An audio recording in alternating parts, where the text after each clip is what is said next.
So I'm going to ask a couple of questions that I think can be answered pretty briefly, and then save a couple long ones, if you help me out with that one. So one of these, I'm just afraid I'm going to get in trouble if I don't ask it, so I'm going to put it out there, and the other one is fast. I've been in the House when the Democrats had the majority and they were rude. Has that ended this year?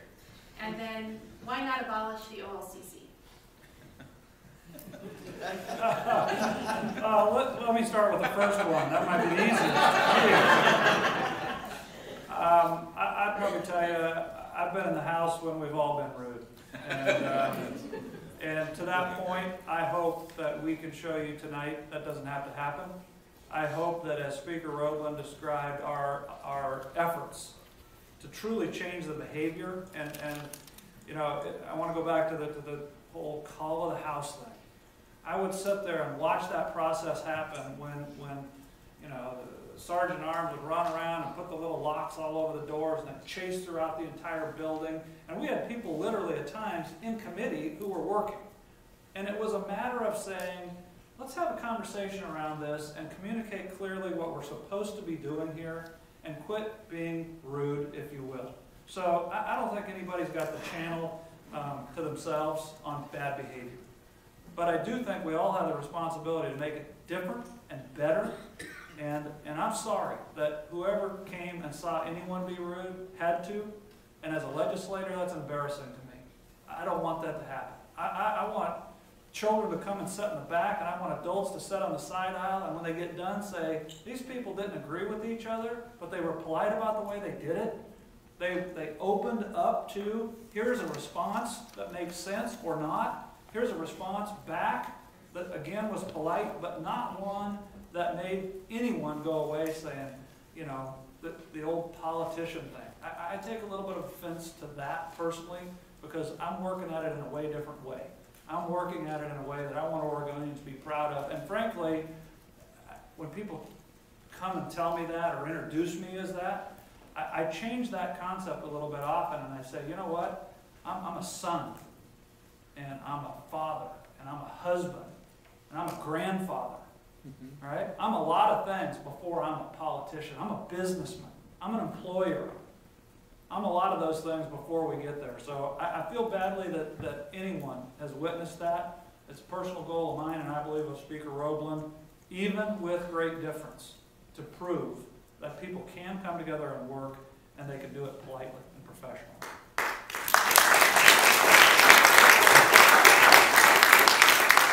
And I think that's one thing that we really agree on. And I have been treated rudely by Republicans and Democrats and different times. It is something. We don't get to choose who we work with. You guys choose us.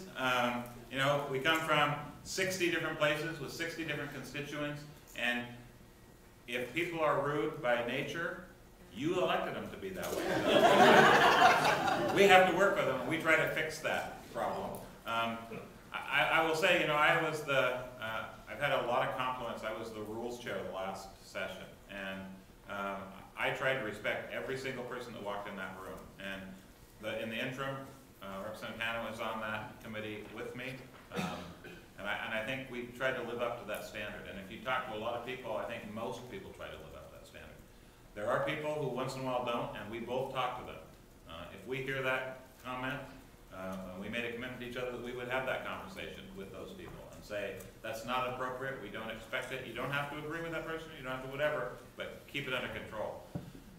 I don't know if any of you have tempers, but some of the people come with tempers, and things happen, and all of a sudden they react to that, and that's human nature. We are citizen legislature. I mean, you know, we didn't have to pass that kind of test before we got there. And it gets very tense at times. We have blow-ups all the time. And when that happens, people react. And that's the way it is. On the OLCC, I just want to say that